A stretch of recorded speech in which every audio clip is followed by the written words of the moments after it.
వచ్చి మీరేమో వాళ్ళ తాలూకా సిన్సియారిటీని వాళ్ళ తాలూకా క్యారెక్టర్ గురించి మీరు మాట్లాడుతూ ఉంటే మాకు కొంచెం ఇబ్బందిగా అనిపిస్తుంది. కొద్దిసేపటి క్రితం జగన్మోహన్ రెడ్డి గారి ఆధ్వర్యంలో పార్టీ మీటింగ్ జరిగింది. అక్కడ రాజకీయంగా ఇట్లాంటి కక్ష సాధింపులు ఎప్పుడు చూడలేదు. ఆయన అక్కడ మాట్లాడారు కాబట్టి సరిపోయిందండి. కానీ అదే కనుక బయటకు వచ్చి మాట్లాడితే యావరేజ్ 100 మంది ఉన్న ప్లేస్లో ఆయన మాట్లాడితే 70 మంది లేచి నీ హయాంలో నాకు అన్యాయం జరిగింది అని చెప్పి లేచి నుంచొని చెప్పే పరిస్థితి ఉంటుంది.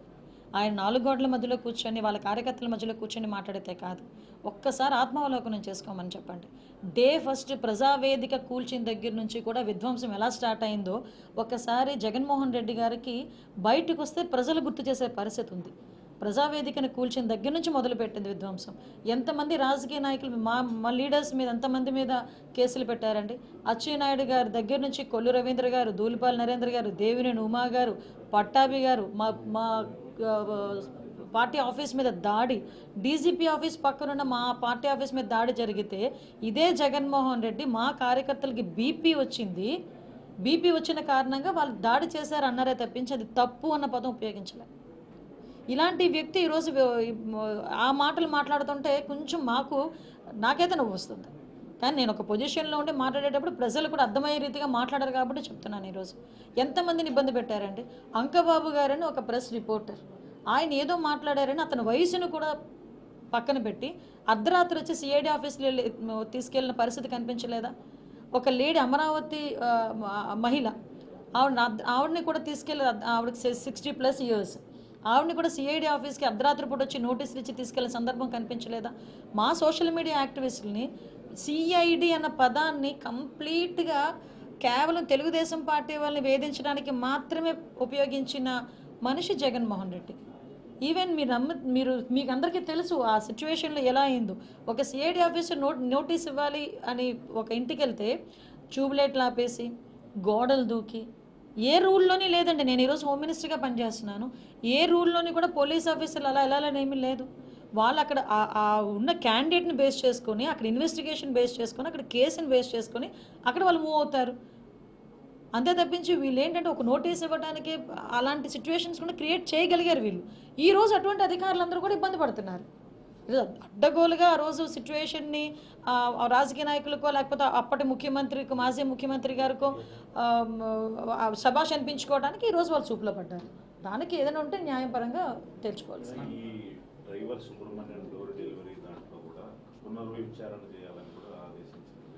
ఎస్, ఈరోజు వాళ్ళ ఫ్యామిలీ మెంబర్స్ కూడా అడిగారండి పునర్విచారణ చేయాలని. ఆ రోజు ఒక్కరినే వాళ్ళు A1 కింద చూపించడం జరిగింది. ఇంకా అతనే కాదు చాలామంది ఉన్నారని వాళ్ళ తల్లిదండ్రుల తాల విజ్ఞాపన మేరకు ఈరోజు పునర్విచారణ చేయడానికి కూడా సిద్ధపడ్డారు. వాళ్ళు నా దగ్గరికి వచ్చారు. ఇప్పుడు ఈవెన్తో నా దగ్గరికి వచ్చారు, డీజీపీ గారి దగ్గరికి వెళ్ళారు, నారా లోకేష్ గారి దగ్గరికి వెళ్ళారు, ఈవెన్ మన సీఎం గారు చంద్రబాబు నాయుడు గారి దగ్గరికి వెళ్ళారు, పవన్ కళ్యాణ్ గారి దగ్గరికి వెళ్ళారు, అందరి దగ్గరికి వెళ్ళారు. మాకు న్యాయం జరగాలి. ఈరోజు ఒక డ్రైవర్ని చంపేసి డోర్ డెలివరీ చేసేసి ఈరోజు వచ్చి శాసన మండలిలో కూర్చుంటా ఉంటే నిజంగా కడుపు కోత భరించవలసిన తల్లిదండ్రులకి ఎంతైనా బాధ ఉంటుంది. ఆ బాధ కొద్దీ వాళ్ళు బయటకు వచ్చి ఈరోజు పునర్విచారణ చేయాలని చెప్పేసి వాళ్ళు కోరుకున్నారు. దానికి కూడా కోర్టు అనుమతి వాళ్ళు తీసుకోబోతున్నారు. దాని ప్రకారం ముందుకెళ్తాం.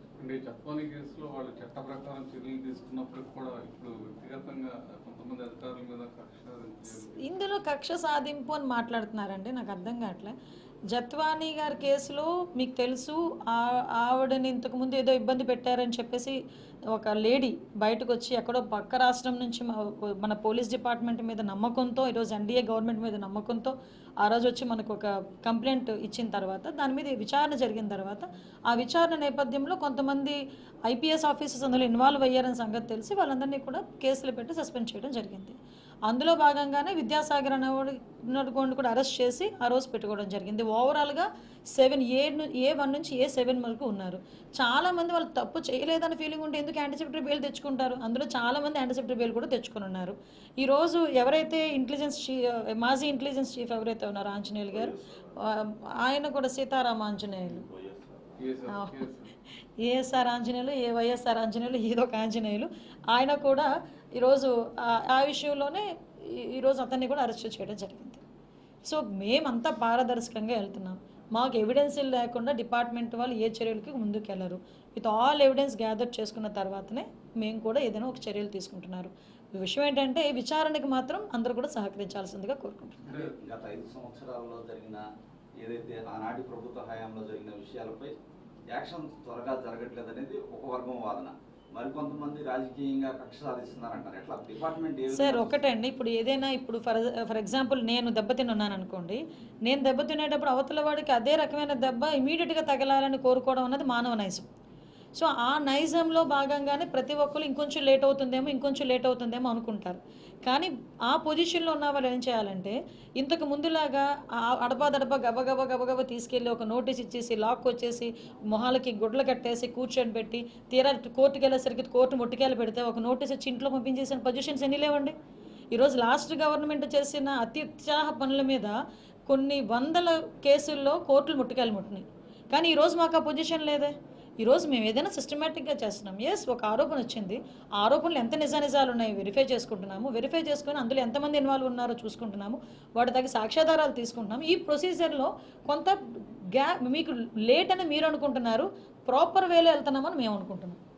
దానికి ఏంటి ఇప్పుడు జనరల్గా పబ్లిక్ ఏంటంటే లేట్ అవుతుందేమో అని అనుకుంటున్నారు అన్న దానికి సమాధానం చెప్పా. వీళ్ళు ఎందుకు భయపడుతున్నారు? ఈరోజు సిట్ విచారణ జరుగుతుంది మద్యం విషయంలో, ఈ మొత్తం అన్ని ఇష్యూస్లోని కూడా విచారణలు జరుగుతున్నాయి. ఎక్కడో అక్కడ భయపడుతున్నారు కాబట్టే కదా రాజకీయంగా మమ్మల్ని హింసించేస్తారని మాట్లాడుతున్నారు. రాజకీయ హింస అన్నది పరాకాష్ఠకి వెళ్ళింది మాత్రం 19 to 24 ఆ పీరియడ్. మేము ఈ రోజు వరకు రాజకీయ కక్షలు పెట్టుకోలేదు. ఒక థీమ్ పెట్టుకున్నాం, ప్రజలకు ఉపయోగపడాలి, తప్పు చేసినప్పుడు ఎవరికైనా శిక్ష పడాలి. ఇదే థింకింగ్తో వెళ్తున్నాం, ఇదే థీమ్తో మేము వెళ్తున్నాం. అంటే కూటమి ప్రభుత్వం ఇచ్చిన హామీలు మాత్రం ఎక్కడ నెరవేర్చడం లేదు. వాటిని కప్పిపుచ్చుకోవడానికి ఇటువంటి దాడులకి పాల్పడుతున్నారు. ఎక్కడైనా ఏదైనా చిన్న అవకాశం ఉంటే రోడ్డు ఎక్కేసి దాన్ని బదనాం చేసేయాలి, లేకపోతే గవర్నమెంట్ మీద బురద జల్లాలి అనుకుంటున్న జగన్మోహన్ రెడ్డి నైజానికి నిజంగా మీరు అన్నట్టే కనుక మేము కూటమి ప్రభుత్వం మేము పని చేయకుండా ఉండుంటే ఈ టైంకి రోడ్డు ఎక్కి మాట్లాడాలి. ఈ టైంకి జగన్మోహన్ రెడ్డి అన్న వ్యక్తి ఏ విషయాల్లో రోడ్డు ఎక్కుతున్నాడో మీరు చూశారు కదా. ఎక్కడైనా చనిపోతే రోడ్డు ఎక్కుతాడు, ఎవరైనా ఏదైనా ఎక్కడైనా సభ ఉంటే రోడ్డు ఎక్కుతారు. మరి ఈ రోజు వరకు మీరు అలా అనుకుంటే ఎందుకు పబ్లిక్లోకి వచ్చి మాట్లాడలేకపోతున్నారు? ఈరోజు మేము చిత్తశుద్ధితో ఉన్నాం. గవర్నమెంట్కి సంబంధించి ఏ ఇంప్లిమెంటేషన్స్ చేయాలో అవన్నీ కూడా ఈరోజు మెగా డిఎస్సికి ఎన్ని అవరోధాలు ఉన్నాయండి.